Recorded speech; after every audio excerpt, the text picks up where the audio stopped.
ইউরোপের এই দেশটিতে এমন এক অবিশ্বাস্য সুযোগ অপেক্ষা করছে বিদেশপ্রেমীদের জন্য। তবে এর পেছনে রয়েছে অন্য একটি গল্প। ইতালির কিছু অঞ্চলে জনসংখ্যা কমে যাওয়ার কারণে প্রায় জনশূন্য হয়ে পড়েছে অঞ্চলগুলো। তাই এই অঞ্চলগুলোতে জীবন ফিরিয়ে আনতে ইতালির সরকার নিয়েছে এক অভিনব উদ্যোগ। এই সুযোগের অধীনে চাইলেই নির্দিষ্ট কিছু শর্ত পূরণ করে আপনিও হতে পারেন কোটি টাকার মালিক। চলুন জেনে নেওয়া যাক এই অবিশ্বাস্য সুযোগের পেছনের বিস্তারিত তথ্য। ইতালির উত্তর অঞ্চলটি ট্রেন্টিনো নামে পরিচিত, তবে আনুষ্ঠানিকভাবে এটি ট্রেন্টো প্রদেশ, যা কিনা আবার স্বায়ত্তশাসিত। ডলোমাইট আল্পস পর্বতমালা লাগোয়া ট্রেন্টিনোতে রয়েছে অগণিত পরিত্যক্ত বাড়ি। এসব বাড়িতে গিয়ে বসবাস শুরু করলেই পাওয়া যাবে 1 লাখ ইউরো, যা বাংলাদেশি টাকায় 1,31 লাখ টাকা, এবং এই সুযোগ পাবেন বিদেশিরাও।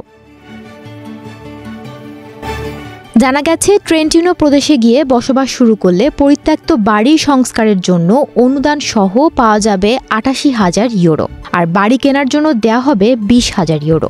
ইতালির নাগরিক কিংবা বিদেশিরা এজন্য আবেদন করতে পারবেন। তবে এর মধ্যেও একটা কিন্তু রয়েছে। যে ব্যক্তি এই প্রদেশে গিয়ে থাকার জন্য চুক্তিতে স্বাক্ষর করবেন, তাকে সেখানে 10 বছর থাকতে হবে, তা না হলে অনুদানের অর্থ ফেরত দিতে হবে।